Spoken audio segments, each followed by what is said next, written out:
5 ungrateful children buried their elderly mother alive, but Mrs. Mary had spent her entire life sacrificing to raise her 5 children, Michael, Helen, Lucas, Emily, and Daniel. She had once been a strong, loving mother, but the years had taken their toll. Her shoulders had hunched, her hands trembled, and her health was gradually declining. That winter morning, Mrs. Mary sat by the window, gazing out at the cobblestone street in front of her house. A cold gust of wind slipped through the cracks in the door, making her shiver slightly. She pulled her old woolen shawl closer and sighed. It had been months since she had last seen her children come to visit. A knock on the door echoed through the house. "Mrs. Mary!" A cheerful voice called out. Mrs. Mary struggled to her feet and walked over to open the door. It was Rose, the young neighbor, holding a basket of freshly baked bread. "I brought you some bread. I just finished baking it this morning," Rose said with a warm smile. Mrs. Mary gave her a faint smile. "Thank you, dear Rose. You're always so kind." Rose set the basket on the table and pulled out a chair. "Are you doing okay? It's so cold today, and I was worried you might be lonely." Mrs. Mary nodded slightly. "I'm fine. It's just I haven't seen the children lately." Rose fell silent. She had heard the villagers whispering about Mrs. Mary's children. Everyone knew they were trying to sell this house, paying no mind to their aging mother. "Would you like me to call them for you?" Rose hesitated. Mrs. Mary shook her head. "No need, dear. If they want to come, they will come on their own." Rose bit her lip, unsure of what to say. Just then, the doorbell rang. Mrs. Mary slowly walked over and opened the door. Standing before her was Michael, her eldest son, looking composed but with a cold expression. Beside him were Lucas and Emily. "Michael. You've come to visit me?" Her voice was full of hope. Michael nodded but did not smile.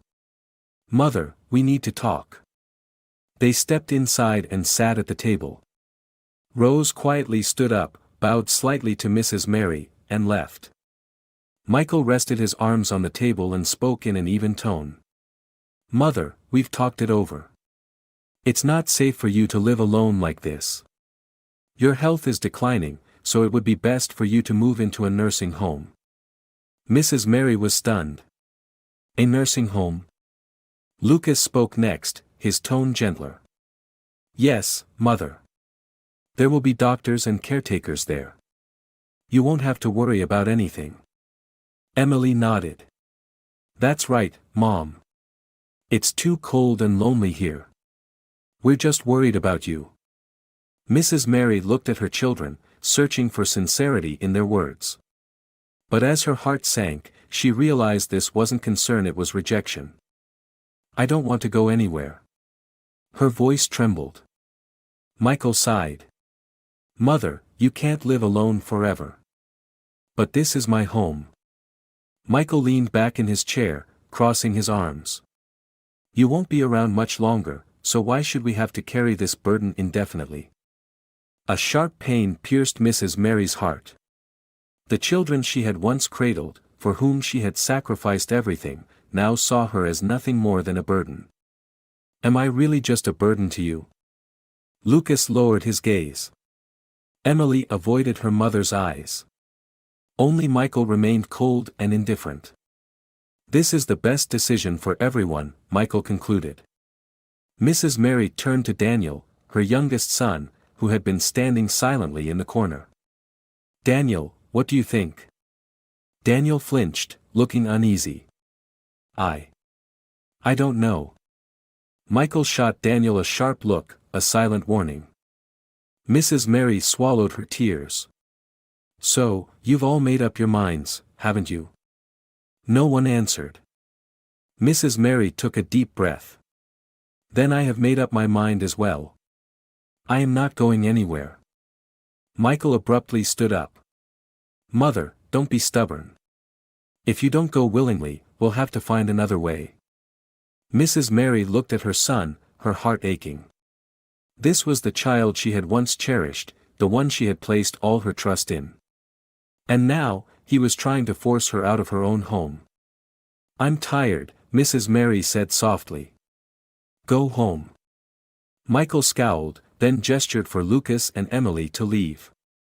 Before stepping out the door, he turned back to glance at his mother one last time. "Sooner or later, you'll have to leave." The door closed. Mrs. Mary stood frozen, tears rolling down her cheeks. The house that had once been warm now felt unbearably cold. The house fell into silence after the children left.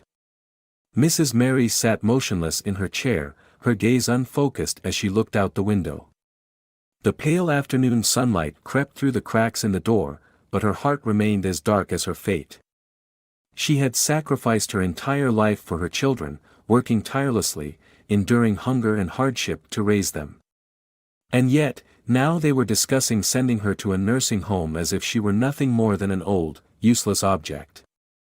Mrs. Mary clenched her wrinkled hands, her heart aching. She couldn't believe that Michael, the eldest son she had trusted the most, was the one who had made this decision. A knock on the door broke the silence. It was Rose. "Mrs. Mary, I brought you some soup." Mrs. Mary forced a weak smile. "Thank you, dear." Rose placed the bowl of soup on the table, observing the frail look on Mrs. Mary's face. "Are you okay?" Mrs. Mary didn't answer right away. After a long pause, she sighed. "What do you think about a mother being abandoned by her own children?" Rose gently took Mrs. Mary's hand. "I can't even imagine it." Mrs. Mary gave a sad smile. "Neither could I, until now." Rose looked down at the bowl of soup, her heart heavy. She wanted to help Mrs. Mary, but she was just a young woman. What power did she have over someone else's family matters? Suddenly, voices and laughter echoed from outside. Michael had returned. He walked into the house as if he already owned it. With him were Helen, Lucas, and Emily. "We need to talk," Michael said. Mrs. Mary straightened her back. "I've already told you I'm not going anywhere." Michael chuckled coldly. "Mother, don't be stubborn. We've already consulted with a lawyer. You can't stay in this house alone forever." Helen spoke next, her voice gentler. "Mother, we think the best option is to sell the house. That way, you'll have money for your retirement, and we won't have to worry." Mrs. Mary looked at each of her children, her heart tightening. "You mean, you want to sell my house?" Michael smirked. "Exactly." Lucas added, "Mother, we need money too. We all have our own families, our own lives." "And what about me?" Mrs. Mary choked up. "I sacrificed my whole life for you, and now this is how you treat me." Emily shrugged. "Don't say it like that. We're just trying to find the best solution." "The best solution for whom?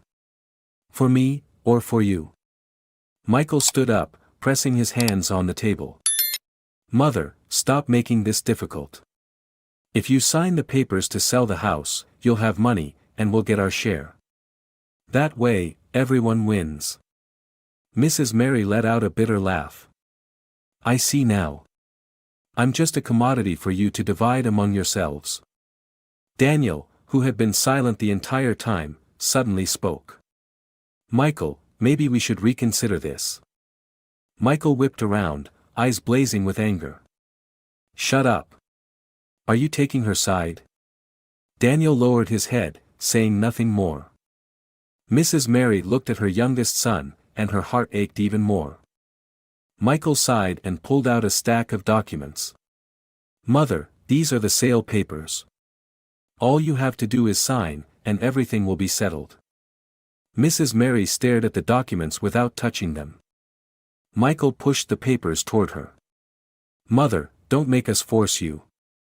Mrs. Mary raised her head, her eyes firm. "I will not sign." Michael narrowed his eyes. "Do you think you have a choice?" Mrs. Mary slowly stood up. "This is my house. If you no longer respect me, then leave." Michael laughed mockingly. Fine. But you'll change your mind soon enough. He got up, motioning for Helen, Lucas, and Emily to follow. Before stepping out the door, he turned back to Daniel. You too. Let's go. Daniel hesitated for a moment before lowering his head and walking out after them. The door closed. Mrs. Mary stood there, alone in the empty house. Tears quietly fell down her face. The next morning, she woke up with swollen eyes, red from crying all night. The house, once silent, now felt colder than ever. She quietly prepared a simple breakfast, one hard piece of bread and a cup of cold coffee. But she couldn't swallow. Michael's words still echoed in her mind, "You won't be around much longer, so why should we carry this burden forever?" Never in her life had she thought that the children she bore and raised could say such things. A sudden knock on the door startled her. This time, it wasn't Rose. Michael stood there, arms crossed over his chest, with Lucas and Emily behind him. Without needing to hear a word, Mrs. Mary already knew what was coming. "It's time to go, Mother," Michael said firmly. Mrs. Mary frowned. "Go where?" Emily tried to smile gently. "Mother, we found a really nice place for you. Horizon Senior Care, in the suburbs, very quiet and well-equipped." Lucas nodded. "You'll have friends, nurses to take care of you, and you won't be lonely anymore." Mrs. Mary set her coffee cup down, her voice growing cold. "So you've already made the decision for me?" Michael sighed, sounding impatient. "Mother, there's no need to argue anymore. All the paperwork is done. You just need to get in the car, and everything will be settled." Mrs. Mary stood up, looking at each of her children. "Do you have even a shred of love left for me?" Emily avoided her mother's gaze. Lucas stared at the floor. Only Michael stood tall, unaffected. Michael stepped closer and placed a hand on her shoulder. "Mother, please don't make this harder on us." Mrs. Mary jerked her arm away. "I'm not going anywhere." No one had expected someone so old and frail to be so resolute. Michael suddenly let out a smirk. "If you won't go willingly, we have other ways." With that, he signaled to Lucas and Emily. The two quickly moved forward, grabbing Mrs. Mary by the arms. "Let me go." Mrs. Mary cried out, struggling desperately. "I'm sorry, Mother, but this is the only way," Lucas said, his voice filled with guilt. Michael opened the door. A car was already waiting outside. "Stop resisting. You'll feel better once you're there." But Mrs. Mary didn't believe him.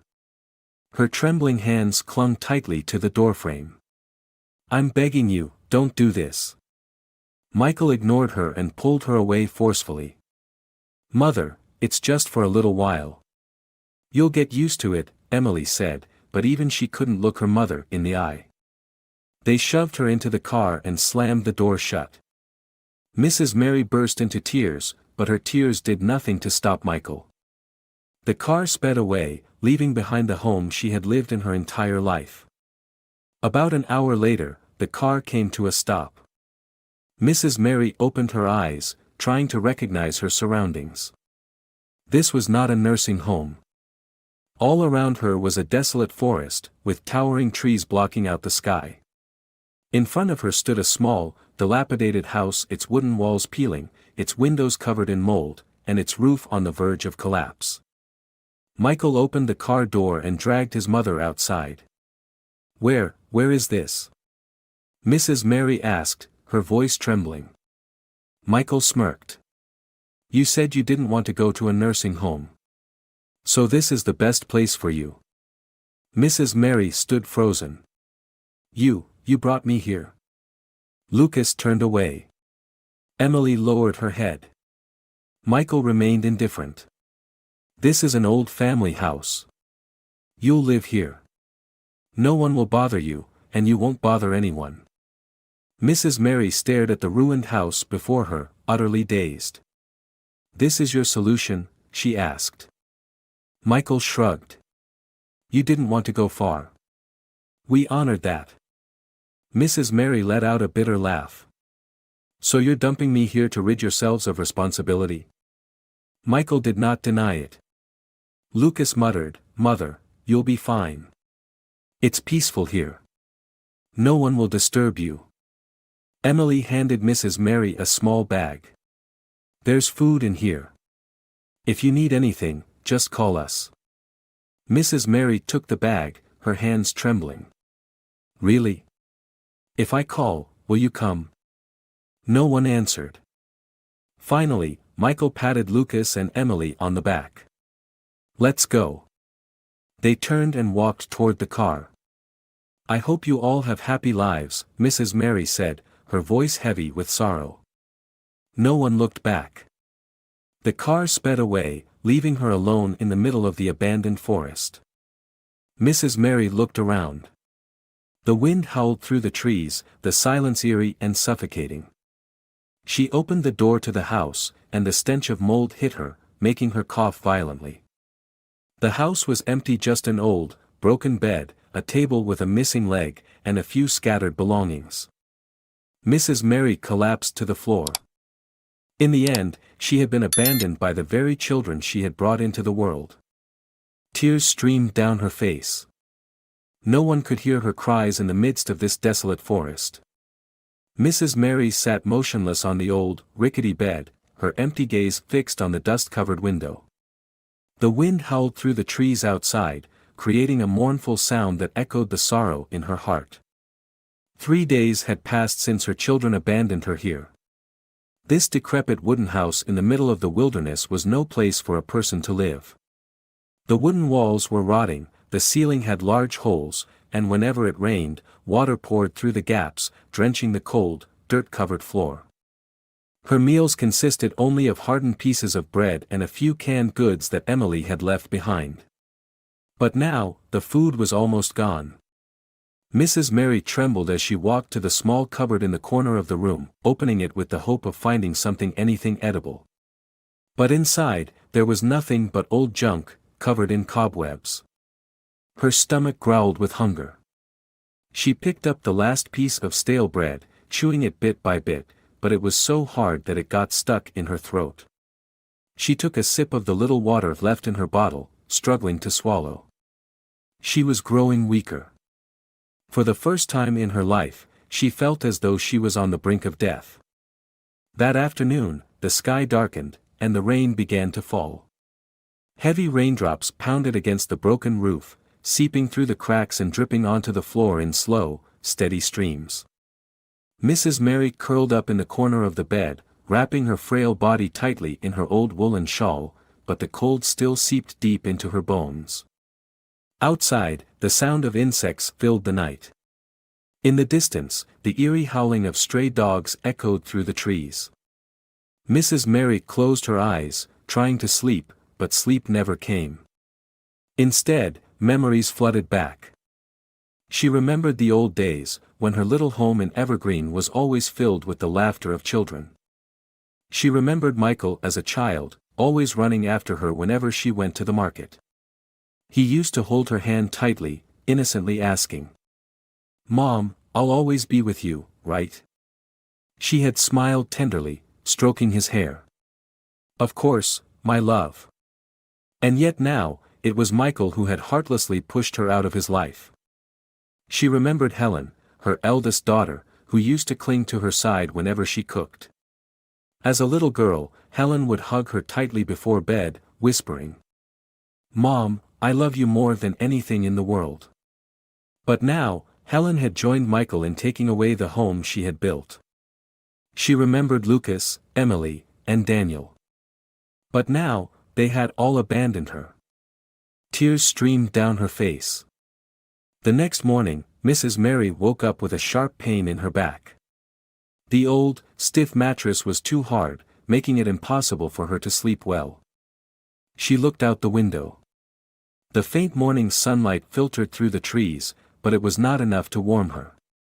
She needed to find water. With what little strength she had left, she slowly stood up, draped a thin knitted sweater over her frail body, and stepped outside. The ground was slippery after the rain from the night before. Mrs. Mary carefully stepped forward, navigating through the muddy path, searching for a water source.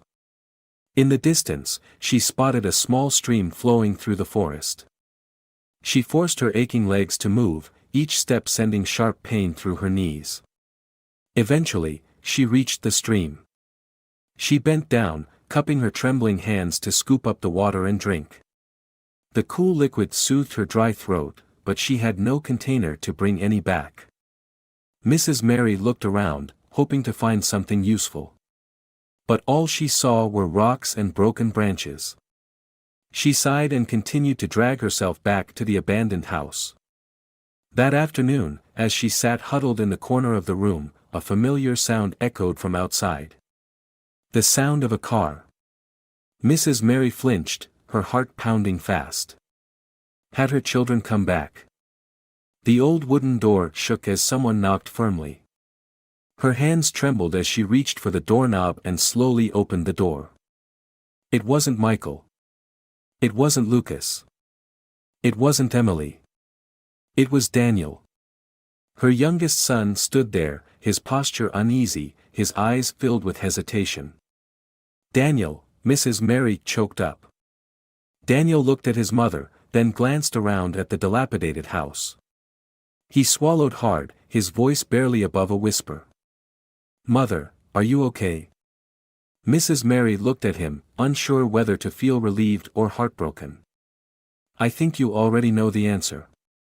Daniel lowered his head. I'm sorry." Mrs. Mary studied him for a long moment. "Do you truly feel remorseful?" Daniel clenched his fists. "Mother, I never wanted this to happen. But Michael, he forced me." "Did Michael hold a knife to your throat?" Silence. Mrs. Mary shook her head slightly. "You stayed silent while they abandoned me. So why are you here now?" Daniel bit his lip. I just wanted to see if you were okay."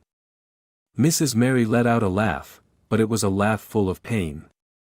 "Would you feel relieved if I were dead?" Daniel shook his head violently. "No. Mother, don't say that." Mrs. Mary's voice turned cold. "If you truly cared, you wouldn't have let this happen." Daniel said nothing. He stood there, lost for words. At last, he sighed. "Mother. I can't go against Michael. But I'll try. I'll find a way to help you." Mrs. Mary looked at him, her heart heavy. Did he truly want to help? Or was this just the last shred of guilt gnawing at his conscience? Either way, she no longer believed in empty promises. She turned away and stepped back into the house. "Go home." Daniel stood motionless for a long time. Finally, he sighed, turned around, got into his car, and drove away. Mrs. Mary sat down, her gaze distant. She no longer expected anything. She knew. She was truly alone. Daniel's car disappeared into the distance, leaving behind a thin veil of dust on the dirt road leading into the forest. Mrs. Mary remained seated on the doorstep, watching quietly. Her breathing was heavy, not from exhaustion but from a heart that had grown too weary. Daniel had come. And yet, he had left again, as if his presence had been nothing more than a fleeting breeze too weak to soothe the pain buried deep within her. Mrs. Mary let out a bitter smile. Perhaps he had only come to ease his guilty conscience, to convince himself that he wasn't completely ungrateful. But in the end, all he left her with was a vague promise, a whisper of false hope.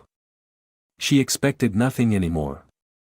Daniel drove back to town with a heavy heart. He gripped the steering wheel tightly, his mind replaying the image of Mrs. Mary huddled in that cold, desolate house. His mother's eyes, once filled with warmth and love, were now clouded with sorrow and disappointment. He had never felt guilt like this before. He wasn't the mastermind. But he had been silent. He had let Michael take control, had allowed selfish people like Lucas and Emily to decide their mother's fate. He hadn't spoken up. He hadn't stood by her side. He was a coward. When he arrived home, Daniel turned off the engine but didn't step out. He sat there in the darkness, his mind blank. His phone vibrated in his pocket. He pulled it out and glanced at the screen. Michael. Daniel frowned, hesitated for a moment, then pressed the answer button. What do you want? His voice was dry. I want to know what you did. Michael's voice was sharp. Daniel clenched his jaw. I didn't do anything. Then why did you go see that old woman? Daniel bit his lip. She's still our mother. Michael let out a scornful laugh. She's old. She's useless. We don't need to bother with her anymore. I thought you understood that. She's the one who gave birth to us. Daniel snapped. And she's also the one who could ruin everything if she keeps being stubborn, Michael replied coldly. I've already warned you, don't do anything stupid. Daniel clenched his fists. What do you think she can even do? There was silence on the other end for a moment before Michael let out a low chuckle. She won't do anything. Because she has no one left. Daniel felt his chest tighten. He hung up. The next morning, Daniel woke up feeling drained. He had barely slept. His mother's image haunted him. He decided to go out for a walk. He wandered aimlessly through the streets of town, without direction, without purpose.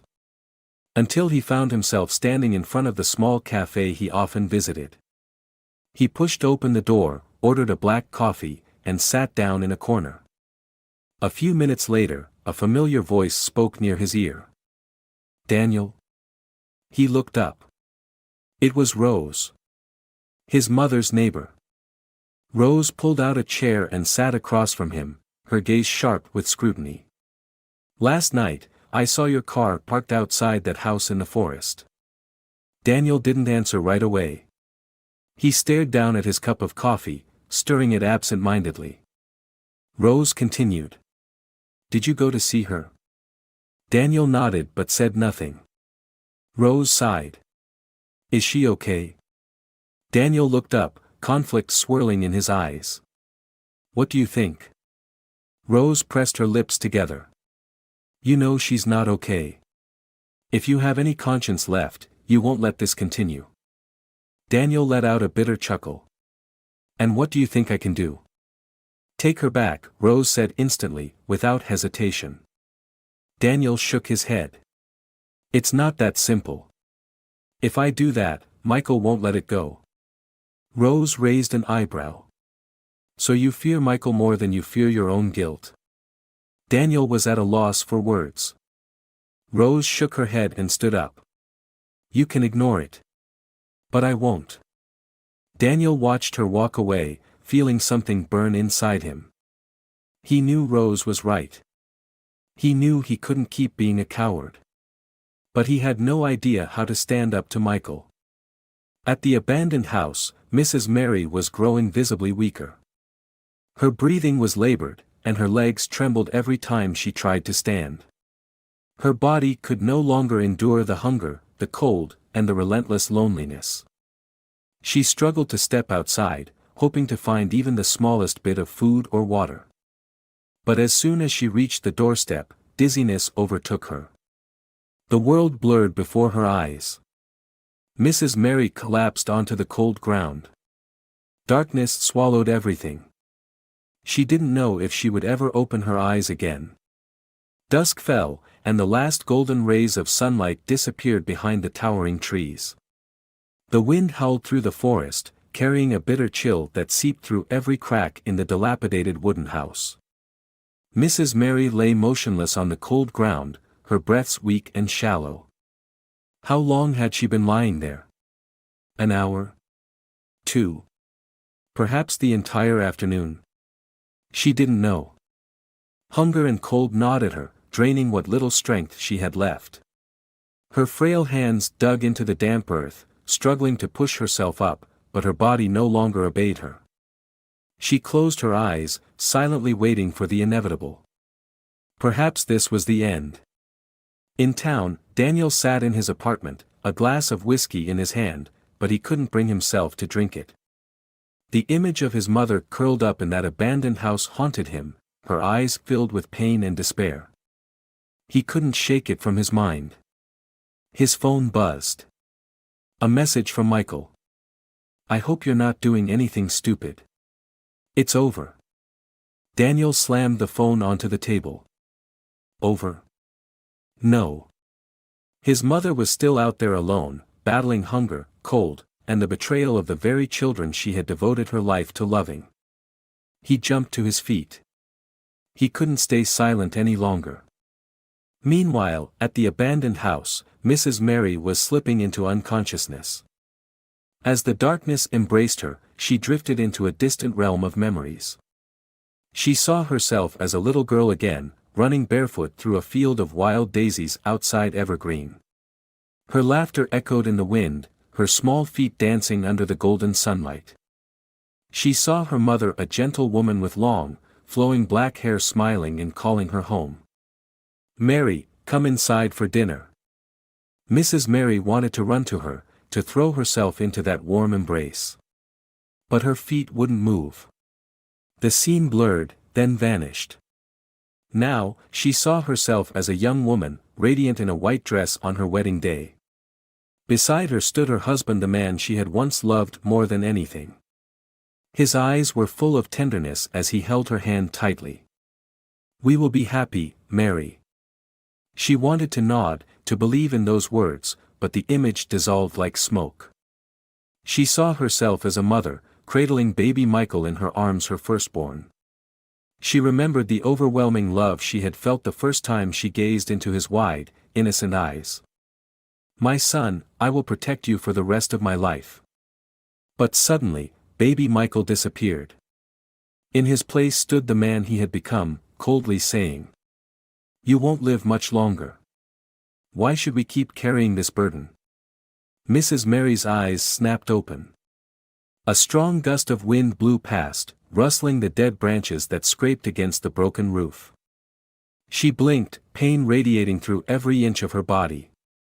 No. She couldn't die here. She wouldn't let those ungrateful children get what they wanted. Gritting her teeth, she forced every last bit of strength into her limbs, crawling back inside the house. With great effort, she pushed herself up, leaning against the decaying wooden wall. Her eyes were dry. She refused to die. If fate had condemned her to suffering, then she would endure it. She would not surrender. Late at night, Daniel drove through the dark forest road, his heart burning with anxiety. He didn't know if he would make it in time. He didn't know if his mother was still alive. But he could no longer stand still. When his car screeched to a stop in front of the abandoned house, Daniel jumped out without hesitation.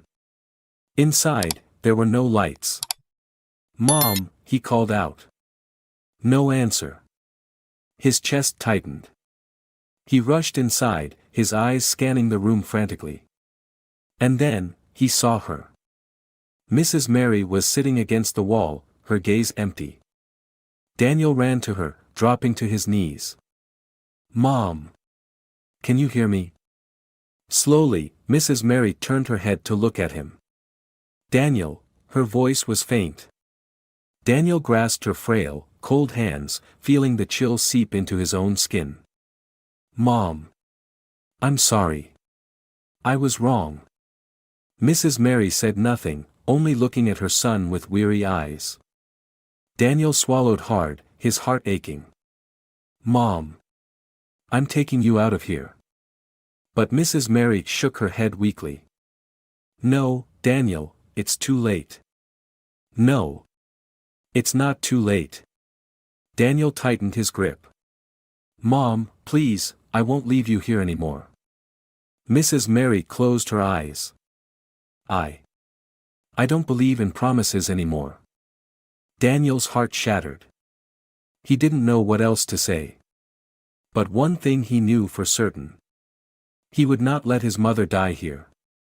He would not stay silent any longer. Daniel clenched his teeth and lifted his mother into his arms. She was too light. Too weak. He stepped outside, the darkness swallowing them whole. He didn't know what would happen next. But he knew one thing this time: he would not abandon his mother again. The abandoned house stood eerily in the cold night. No one remained inside. Only the wind howled through the trees, like the mournful cries of a mother betrayed. Dawn approached, but the cold wind still swept through the forest, carrying the dampness of the night's rain. The ground was wet with puddles, and the sky remained overcast, refusing to let the sun break through. Daniel drove down the muddy road, his grip firm on the steering wheel. In the passenger seat, Mrs. Mary rested her head against the window, her eyes closed. Her breathing was shallow, and her wrinkled skin was pale from hunger and exhaustion. He didn't know what else to do except take her back to town. He should have done this sooner. He had been silent for too long. Daniel tried to steady himself, but every beat of his heart urged him to go faster. Suddenly, up ahead, a figure appeared in the middle of the road. Daniel slammed the brakes. The car jolted to a stop, barely avoiding the person standing there. The door flew open, and a startled voice called out, "My God, what's going on?" Daniel recognized her. Emma, a young woman from the village, stood there, a bundle of firewood slung over her shoulder. Her face filled with concern as she looked at Daniel and then at Mrs. Mary inside the car.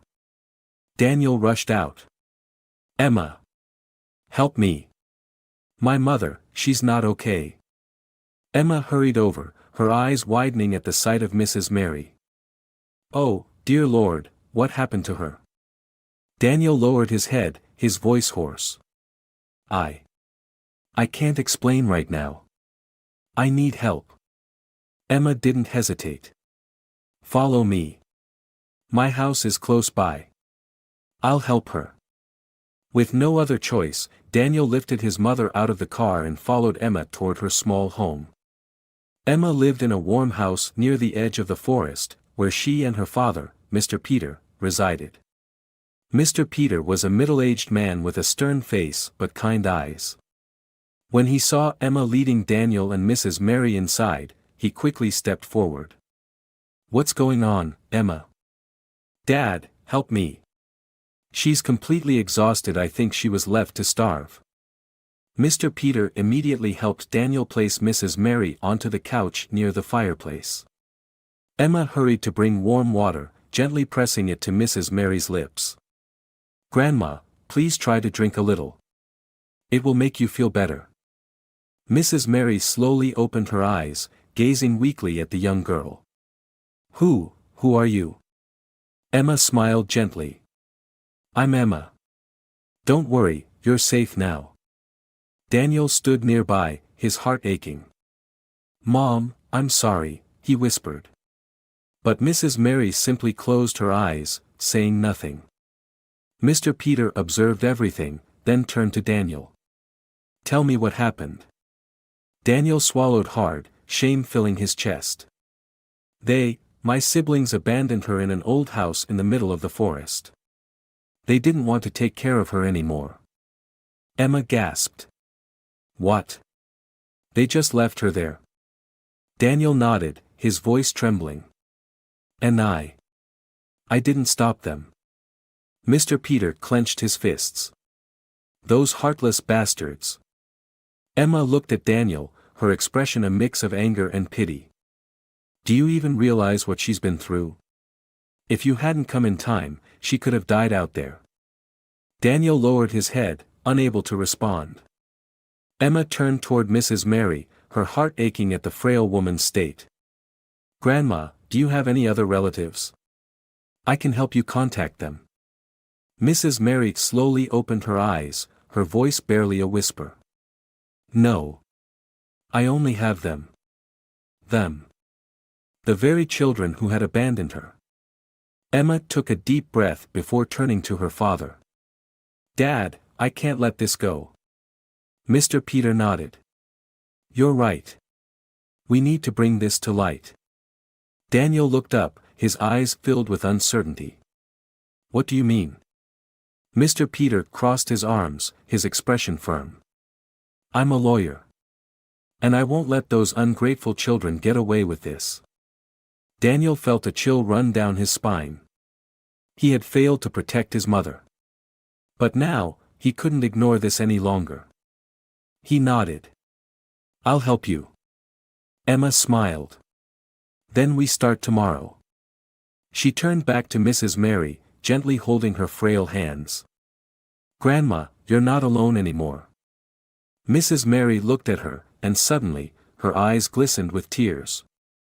For the first time in years, she felt like someone truly cared. She squeezed Emma's hand, a small glimmer of hope shining through the darkness that had consumed her life. She was no longer abandoned. The darkness had passed. The light had come.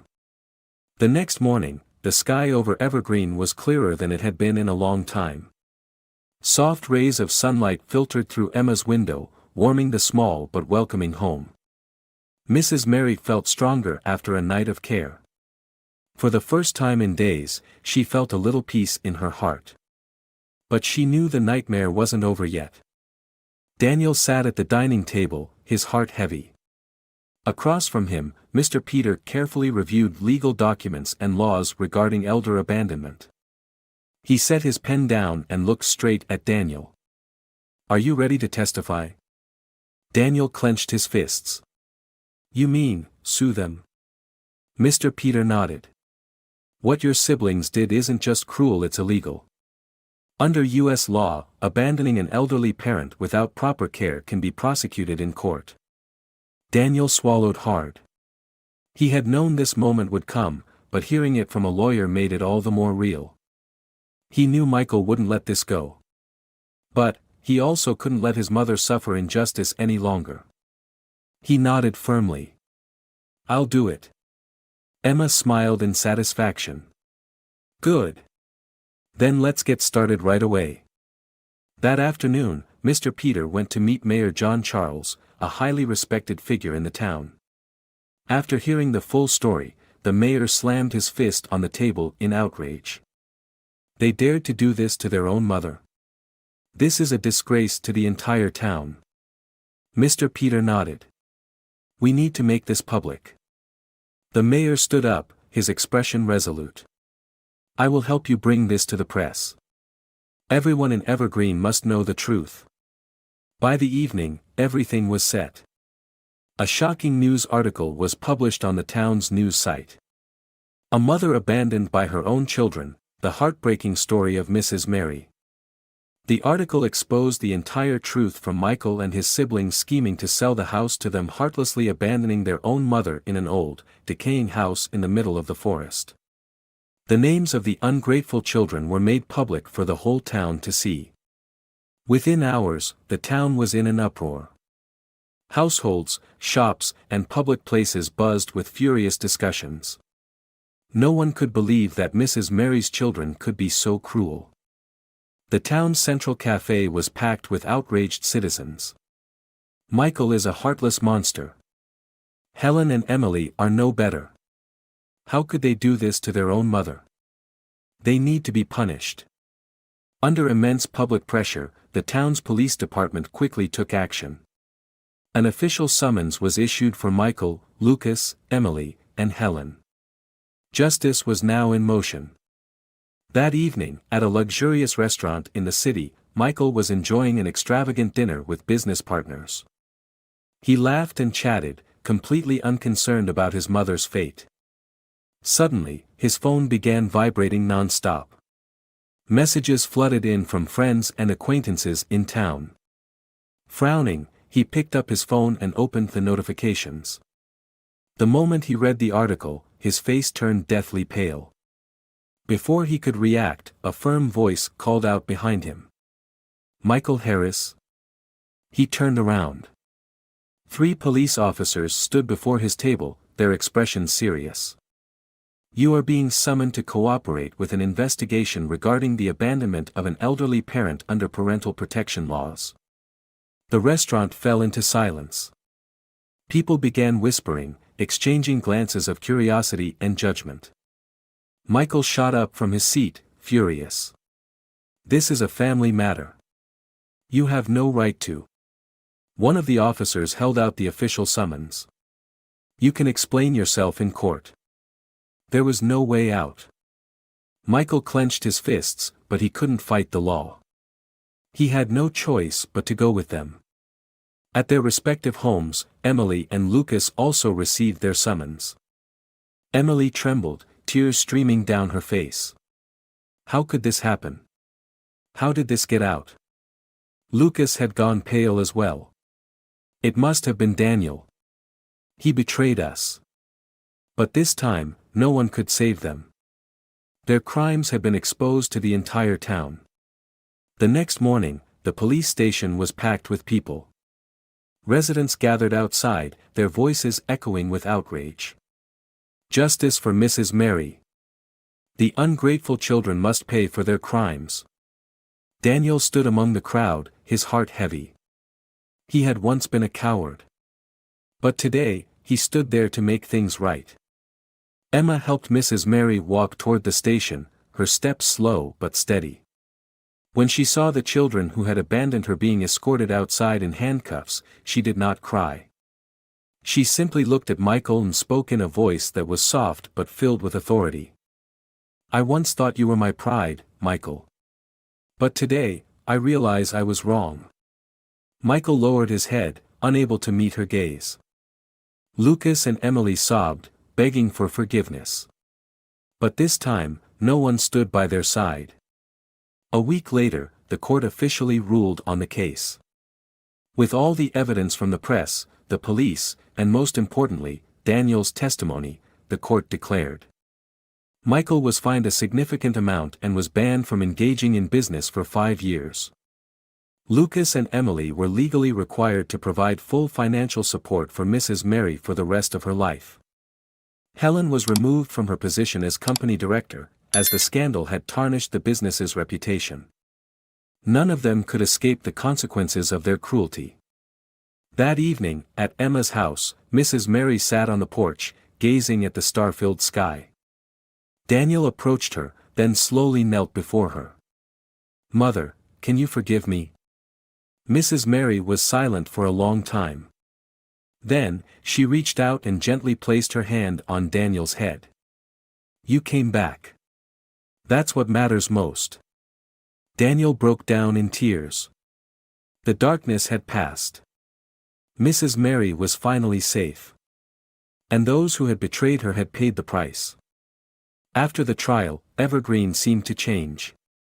Mrs. Mary's story not only outraged the townspeople but also served as a lesson for many families. Michael, Emily, Lucas, and Helen lost their reputations and the respect of the community. Meanwhile, Mrs. Mary, after months of abandonment, had finally found justice. But there was one person who still could not find peace. Daniel. That night, Emma's house glowed warmly under the golden light of the lamps. She had prepared a simple yet nourishing dinner for Mrs. Mary. You need to eat more, Grandma. You've suffered for too long, Emma said with a smile as she placed a steaming bowl of soup in front of her. Mrs. Mary nodded gently. Thank you, Emma. If it weren't for you, I might not be sitting here today. Emma shook her head. Please don't say that. What matters is that you're safe now. In the corner of the room, Daniel stood silently. He had barely spoken throughout dinner, unable to find the words. There was so much he wanted to say. But he didn't know where to begin. When Emma got up to clear the table, Daniel knew it was time to face the truth. He stepped toward his mother, then slowly knelt beside her. Mom. Mrs. Mary looked up at him, her expression calm. Do you want to say something, Daniel? Daniel swallowed hard. I'm sorry. Mrs. Mary remained silent. Daniel lowered his head, his voice trembling. I was wrong. I stayed silent when I should have stood up for you. I let Michael control me. I let my own cowardice cloud my judgment. His throat tightened. "Mother, can you forgive me?" Silence filled the air. Daniel didn't dare look up. He was afraid of seeing disappointment in her eyes. But then, he felt a trembling hand gently rest on his head. He looked up. Mrs. Mary was gazing at him, her eyes filled with warmth and love. "My son," she whispered. "You came back. That is what matters most." Daniel broke into tears. The next morning, Daniel made a decision. He would bring his mother back to town. Not to the old house, the place that held too many painful memories, but to a new home. "I bought this house," Daniel said as they stood in front of a small home near the town center. "I want you to have a better place to live." Mrs. Mary was so overwhelmed that she couldn't find the words to speak. Emma gently took her hand. "I'll visit you often. You're not alone anymore." Daniel smiled. "You will never have to fear being abandoned again." Mrs. Mary looked at the two people in front of her. One was the son she had once been most disappointed in but who had now found his way back. The other was a young woman, once a stranger, who had saved her in her darkest moment. She held both their hands tightly, tears rolling down her cheeks. But this time, they were not tears of sorrow. They were tears of happiness. Meanwhile, Michael, Emily, Lucas, and Helen faced the harsh reality of their disgrace. The luxurious restaurant where Michael had once been a regular now refused to serve him. "We do not welcome ungrateful children," the owner said bluntly, leaving Michael humiliated as he was forced to leave. Lucas and Emily found themselves ostracized by their former friends. No one wanted to associate with them after the scandal. Helen was forced to resign, losing both her reputation and her status. They had lost everything, not just money, but also respect. This was the price they had to pay. A month later, Mrs. Mary sat on the porch of her new home, gazing toward the distant horizon. Daniel stepped outside, carrying a cup of hot tea. "Mother, it's cold." Mrs. Mary took it with a smile. "Thank you, son." They sat together in comfortable silence, enjoying a peace she had not known for a long time. Emma soon arrived, carrying a basket of cookies. "I made some cookies today. Would you like to try them?" Mrs. Mary beamed. "Of course, my dear." Emma's eyes widened. "Did you just call me?" Mrs. Mary smiled tenderly. "Daughter. Because to me, you have done things that not everyone could do." Emma was deeply moved and hugged her tightly. Daniel smiled, feeling a weight lift from his heart. At last, he had found a way to make amends. Mrs. Mary was no longer alone.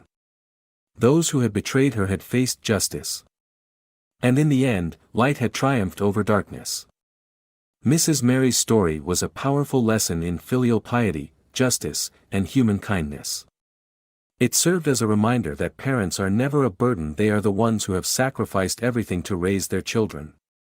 Those who are ungrateful will ultimately face the consequences of their selfishness. At the same time, her story showed that while regret may come late, redemption is always possible. Most importantly, love and kindness can appear in the most unexpected places, just as Emma had shown Mrs. Mary when she needed it most.